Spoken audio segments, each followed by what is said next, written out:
बिस्मिल्लाहिर्रहमानिर्रहीम। Welcome to my YouTube channel.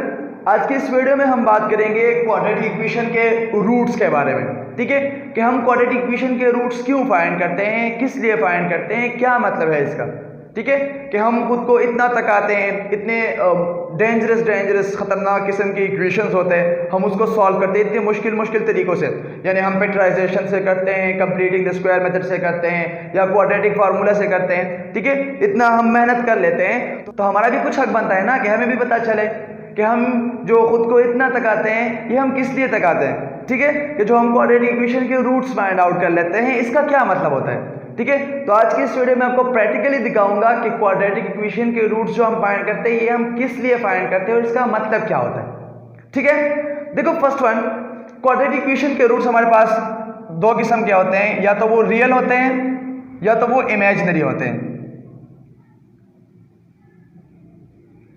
अब first one discuss करते हैं कि अगर रूट्स रियल आ जाए तो इसका क्या मतलब होता है।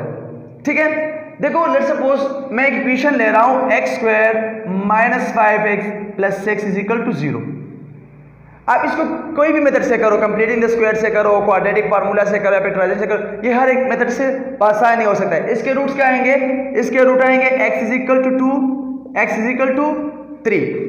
अगर आपको रूट फाइंड करने का तरीका नहीं आता है तो इस पे मैंने एक मुकम्मल वीडियो डाली हुई है, डिस्क्रिप्शन में लिंक गिवन है, आप चाहे तो चेक कर सकते हैं। ठीक है, अब यहाँ पे देखो ये इसके आ गए रूट्स। रूट क्या है, रियल रूट्स है, दो रूट है, एक x = 3 है, एक x = 2 है। अब देखो रूट से ही जाहिर है x = 2, x = 3। इसका मतलब क्या है, इसका मतलब ये है ना, अब देखो ये जो इक्वेशन है ये x² - 5x + 6, अगर हम इसका ग्राफ प्लॉट करें 2D में, यानी प्लेन में हम इसका ग्राफ प्लॉट करें ना, तो ये x = 2 और x = 3 पे x एक्सिस को टच करेगा। मेरी बात समझ में आ रही है कि हम क्वाड्रेटिक इक्वेशन के रूट्स क्यों फाइंड करते हैं, इसलिए फाइंड करते हैं ताकि हमें पता चल सके कि जो इस इक्वेशन का ग्राफ है ये x एक्सिस को कौन से दो पॉइंट पे टच कर रहा है। ठीक है, अब अगर हम इस इक्वेशन का ग्राफ प्लॉट करें ना तो ये x = 2 और x = 3 पे x एक्सिस को टच करेगा। ठीक है, इस तरह किसी भी किस्म के रियल रूट्स आते हो ना तो इसका मतलब ये होता है कि ये x एक्सिस को इन दो पॉइंट्स पे टच करेगा। ठीक है, अभी मैं आपको प्रैक्टिकली दिखाता हूँ किस तरह होता है। ठीक है, तो अब देखो ये हम आ गए कंप्यूटर की स्क्रीन पे, ये है इसका ग्राफिक वाला साइड, यानी ये हमारे पास क्या है, ये हमारे पास x एक्सिस और y एक्सिस है, यानी ये y एक्सिस है और ये x एक्सिस है प्लेन में। ठीक है, अब देखो यहाँ पे मैं इक्वेशन लिख देता हूँ कि x² हमने क्या लिखा था, -5x + 6। देखो जैसे ही मैं इस इक्वेशन का ग्राफ प्लॉट कर देता हूं तो आप देखो ये इसका ग्राफ आ गया। देखो यहाँ पे ये है इसका ग्राफ। अब देखो ये इस इक्वेशन का ग्राफ है। अब देखो ये x एक्सिस को सिर्फ दो पॉइंट्स पे टच कर रहा है, x = 2 एंड x = 3 पे।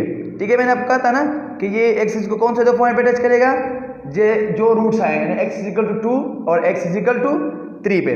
ठीक है, इस किस्म का अगर हम लेट सपोज मैं आपको कोई और इक्वेशन गिवन करूं, यानी लेट सपोज मैं लिख दूं x² + 5x कर दूं इसको, लेट सपोज मैंने लिख दिया यहाँ पे x² + 5x + 6, यानी अब मैंने एक और इक्वेशन ले लिया। देखो जैसे ही मैं इसका ग्राफ प्लॉट कर देता हूं तो ये इस साइड पे आ जाता है। देखो ये अब विदाउट सॉल्विंग हम फाइंड कर सकते हैं कि इसके रूट्स क्या है। देखो ये x = -2 और x = -3 पे इसको टच कर रहा है, तो इसका मतलब है कि इसके रूट्स क्या है, x = -2 और x = -3 इस इक्वेशन के क्या है, रूट्स है। हमें डायरेक्ट पता चल गया यहाँ से।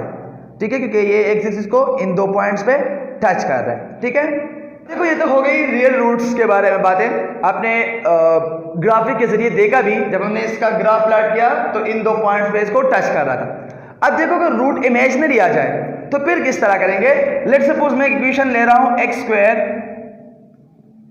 x + 3 = 0। ये एक क्वाड्रेटिक इक्वेशन है। देखो इसको सॉल्व करेंगे, a = 1, b = -1, c = 3, तो इससे आएगा x = 1 ± 11√i / 2। ये इसका क्या बनेगा, रूट बनेगा, ये दो। ठीक है, अब देखो ये रूट्स क्या आ रहे हैं, इमेजिनरी आ रहे हैं। इसका मतलब क्या है, इसका मतलब ये है कि ये इस इक्वेशन का जो ग्राफ है ये x एक्सिस को कहीं पे टच नहीं करेगा। ठीक है, क्या मतलब है, अगर ये प्लेन है, ये x एक्सिस है, ये y है, तो इसका ग्राफ शायद यहां पे कहीं आ जाए, इसका एक्स एक्सिस से कोई वास्ता नहीं होगा। ठीक है, मेरी बात समझ में आ रही है? तो अगर रूट रियल होंगे तो वो एक्स एक्सिस को इन दो पॉइंट्स पे टच करेंगे, इमेजिनरी होंगे तो वो एक्स एक्सिस को कहीं पे टच नहीं करेंगे। ठीक है, तो मेरी बात समझ में आ गई कि हम क्वाड्रेटिक इक्वेशन के जो रूट फाइंड करते हैं वो किस लिए फाइंड करते हैं? इसलिए फाइंड करते हैं ताकि हमें पता चल सके कि ये एक्स एक्सिस को कौन से पॉइंट पे टच कर रहा है या नहीं टच कर रहा है। ठीक है, अभी देखो मैं आपको प्रैक्टिकली दिखाता हूं इसका ग्राफ। ठीक है, कि ये एक्स एक्सिस को टच करेगा या नहीं। ठीक है, अभी देखो अगर हमारे पास रूट इमेजिनरी हो, यानी जिस तरह हमने कहा एक इक्वेशन लिया था हमने कि x square minus x plus 3। देखो अगर मैं इस इक्वेशन का ग्राफ प्लॉट करूँ तो आप इसके ग्राफ को देखो, ये देखो एक्स एक्सिस को कहीं पे भी टच नहीं कर रहा है। ठीक है, ये ऊपर कहीं है। मैंने कहा था कि हमारे पास रूट इमेजिनरी आ जाए तो इसका मतलब होगा कि ये जो इक्वेशन है ये एक्स एक्सिस को कहीं पे भी टच नहीं कर रहा है। आप देखो ये एक्स एक्सिस से बहुत दूर है। ठीक है, तो ये समझ में आ गया कि हम क्वाड्रेटिक इक्वेशन के रूट्स क्यों फाइंड करते हैं। तो आज का यही लेक्चर था। इसमें किसी किस्म का भी कोई मसला था कमेंट्स के जरिए पूछ सकते हैं, और अगर वीडियो पसंद आए तो प्लीज़ इसको लाइक और सब्सक्राइब करें और दोस्तों के साथ शेयर करें। Thank you.